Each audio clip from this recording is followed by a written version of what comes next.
Hello viewers, in this video we are going to talk about Elizabethan era. It is considered one of the golden ages of English literature, which is also known as Shakespearean age and the Renaissance. आज हम लोग इस video lecture में बात करने वाले हैं Elizabethan इरा के बारे में, और इसे अन्य दो नामों से भी जाना जाता है, द रेनेसां जिसका अर्थ पुनर्जागरण होता है और the Shakespearean age. The reason behind its names are very clear, क्योंकि इस रेन में, इस इरा में शेक्सपियर का डोमिनेशन रहा था, इस कारण से इसे द शेक्सपियरियन एज भी कहा जाता है और इसमें कोई ताज्जुब वाली बात नहीं है. और रेनेसां का यह एक हिस्सा रहा था. इस एज में रेनेसां की शुरुआत हुई थी, पुनर्जागरण की शुरुआत हुई थी. इसी कारण से इस एज को द रेनेसां के नाम से भी जाना जाता है. और जहाँ तक बात रही इसके पीरियड की, इसके लिटरेरी पीरियड की, तो ये बिलोंग करता है from 17 November 1558 and between 24th of March 1603, यानी 17 नवंबर 1558 से 24 मार्च 1603 तक ये जो है बिलोंग करा. जनरली आप इतना याद रख सकते हैं 1558 से 1603 तक था, और ये पूछा भी जाता है एग्जाम में बराबर कि इसकी शुरुआत कब हुई थी. और ये रूलिंग पीरियड था क्वीन एलिजाबेथ का, जो है रूलिंग पीरियड था क्वीन एलिजाबेथ फर्स्ट का. उसी बेस पर जो इसका नाम एलिजाबेथन एज भी पड़ा. और इस एज के हम लोग आई कुछ फैक्ट्स की बात करते हैं, और I assure you that if you go through the complete video you will know everything about this period. So be along with me. The reign or ruling period of Queen Elizabeth I is known as Elizabethan era. Queen रानी जो Elizabeth first थी, उसके ही शासनकाल को हम लोग जो है एलिजाबेथन इरा, एलिजाबेथन युग के नाम से जानते हैं. It is considered to be the literary height of the Renaissance, और इसे द रेनेसां के शुरुआती दौर या फिर एक पीक के रूप में भी जाना जाता है. सबसे अच्छा पीरियड जो कह सकते हैं द रेनेसां का. और ओवरऑल ये तो सारे पीरियड्स में अपना एक अहम स्थान रखता है. It has an important place in the literary ages. In this period, इस काल में poets and dramatists drew on inspiration from Italian forms and genres such as love sonnets, the pastoral and the allegorical epic. और इस as की जो बहुत महत्वपूर्ण खास बात है कि इस एज में इसके जो पोएट्स थे, इसके जो ऑथर्स थे, उन्होंने इंस्पायरेशन लिया, इंस्पायर हुए इटालियन वर्क्स से, और जो है उन्होंने इटालियन फॉर्म्स को, इटालियन सोनेट्स को इंट्रोड्यूस करना शुरू किया. और मैं बता दूं कि सोनेट की शुरुआत जो है इटली से ही हुई थी. पेट्रैर्क नाम के एक पोएट थे जिसे हम पेट्रैर्कन सोनेट के नाम से भी जानते हैं, और उसी को अडॉप्ट किया गया किसके द्वारा, इंग्लिश पोएट्स के द्वारा, इंग्लिश ऑथर्स के द्वारा. और ये सबसे पहले किया गया था टॉमस व्याट के द्वारा. टॉमस व्याट, इन्होंने सबसे पहला सोनेट जो है इंट्रोड्यूस किया था इंग्लिश में, और प्रयास किया था कि जो है हम फैमिलियर हो जाएं इटालियन सोनेट के. और इटालियन सोनेट में आप जानते होंगे कि इसमें एक 2 स्टांजा होता है, एक 8 लाइन का ऑक्टेव और 6 लाइन का सेस्टेट. इन्होंने ऑक्टेव को तो वैसा ही वैसा रखा, और जो है सेस्टेट में थोड़े बहुत चेंजेस किए, क्योंकि इटालियन सोनेट का जो सेस्टेट था वो उतना क्लियर नहीं था. अब आगे हम बात करें तो हमने कहा कि उन्होंने इन चीजों को कॉपी किया. दे emitted sonnets, pastoral and the allegorical epic. The verse or poem was dominated by musicality, verbal sophistication and romantic exuberance. यानी इसके जो जितने भी वर्क्स थे या कविताएं जो थी काफी ज्यादा प्रभावित थी, रोमांटिसिज्म देखने को मिलती थी, कुछ अलग इसमें देखने को मिलता था. और ये डोमिनेटेड थे म्यूजिक से भी, क्योंकि इस दौरान जो है पोएम्स को भी, पोएट्री को भी काफी ज्यादा बढ़ावा मिला. और इसके पहले के पीरियड की बात करें तो इसके पहले ट्यूडर पीरियड था, और इसके बाद हुआ जैकोबियन एरा. मेजर पोएट्स की बात करें तो एडमंड स्पेंसर, जिनके 2 वर्क्स काफी इंपॉर्टेंट रहे, the Shepherd's Calendar and the Faerie Queene, जो कि क्वीन एलिजाबेथ पर ही बेस्ड थी. सर फिलिप सिडनी भी, उसके सोनेट्स भी काफी ज्यादा इफेक्टिव रहे थे इस दौरान. विलियम शेक्सपियर, जिन्हें कि हम the most well known, the most powerful dramatist of this era and as well as poet, and Sir Walter Raleigh, इनकी लिरिक्स भी काफ़ी ज़्यादा फेमस हुई। इस एज की और बात करें तो ड्रामा काफ़ी ज़्यादा फ्लॉरिश हुआ इस एज में। ड्रामा को एक अच्छा अवसर मिला फेमस होने का, फ्लॉरिश होने का। अब मैं बता दूं कि कारण इसके पीछे क्या रहा। तो कारण ऐसा था कि Queen Elizabeth was herself an art lover. वो खुद जो है आर्ट और कल्चर में काफ़ी ज़्यादा रुचि रखती थी। She was very much interested and she herself was a dancer, a good dancer. वो एक अच्छी नर्तकी भी थी। तो स्वाभाविक है उनका लगाव जो है आर्ट और कल्चर के प्रति काफ़ी ज़्यादा था। And the another important things were that इस दौरान प्रोटेस्टेंट और कैथोलिक्स के बीच का जो झगड़ा था, के बीच का जो बनाव तालमेल जो खत्म हो चुका था, उसे फिर से स्थापित किया, से established, and it was also a prosperous period, so people thought of entertaining themselves।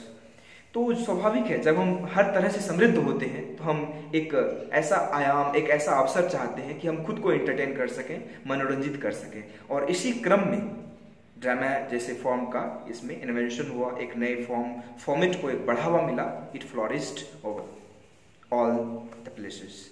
और ये खुद इनवाइट करती थी, क्वीन एलिजाबेथ जो है थिएट्रिकल कंपनीज को इनवाइट करती थी to play and portrait the drama.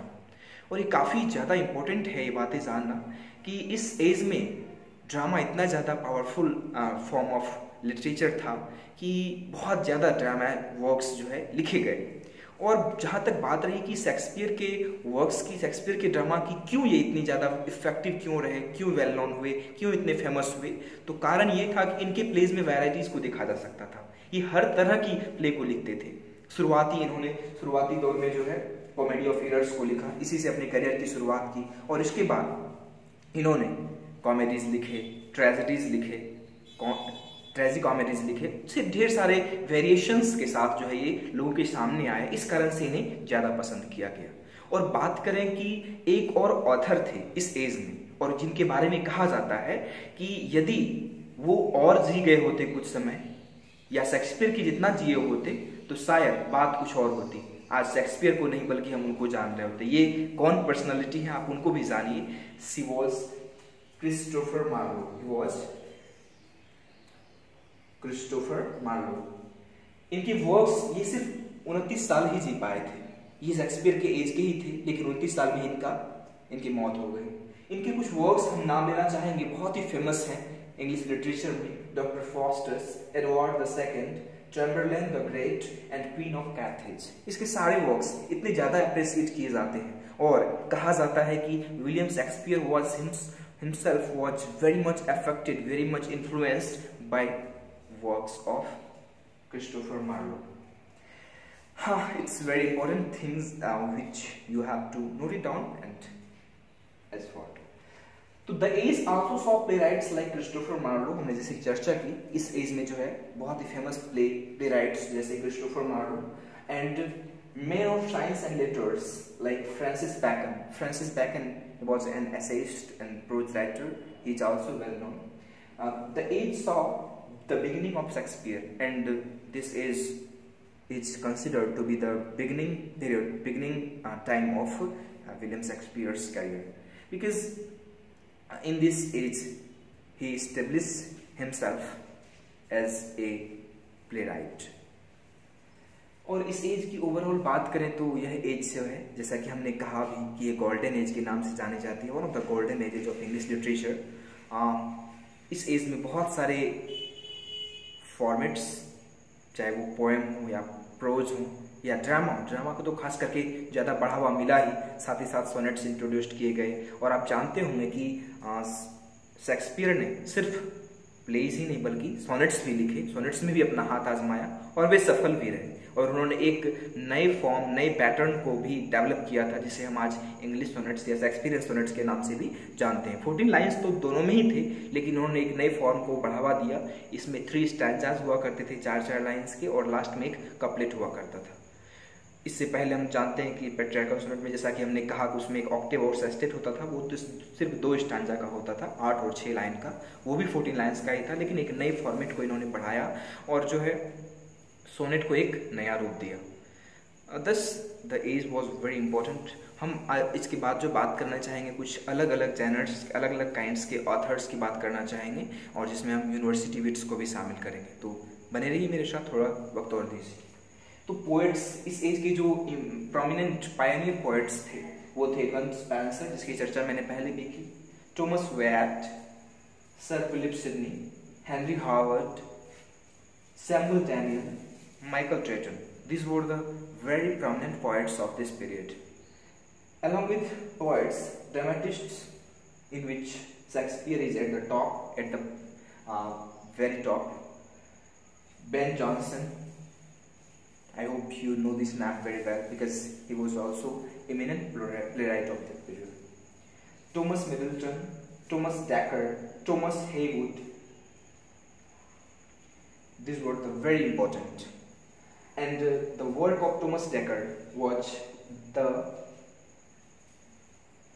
Shoemaker's Holiday. This work is very important as he portrayed always realistic works, the real life incidents, and he was very much inspired by it. Prose writers were very prominent names: Sir Philip Sidney, Francis Bacon, who was also an essayist, Sir Walter Raleigh. And the most important thing, university wits. University wits contains 2 kinds of poets who were passed out from Cambridge and Oxford. Some were from Cambridge, some were from Oxford. John Lilly, Thomas Kidd, George Peel, Thomas Lodge, Robert Greene, Christopher Marlowe, Thomas Nast. These were the university wits. University wits is also asked in your exams. First, you know this kind of university wits refers to a group of poets which belong to Oxford and Cambridge, and it was the period of late 16th century who are known as university wits. These were university wits because they were very much learned and they inspired the whole community of writers, playwrights and poets. So this was all about the Elizabethan era. I hope it was helpful for you, and that's all. We finish our video. I hope it was helpful for you, and if it was, then please give a thumbs up. Subscribe the channel if you have not, and stay connected, stay tuned with us. I'll be here for more informative videos next.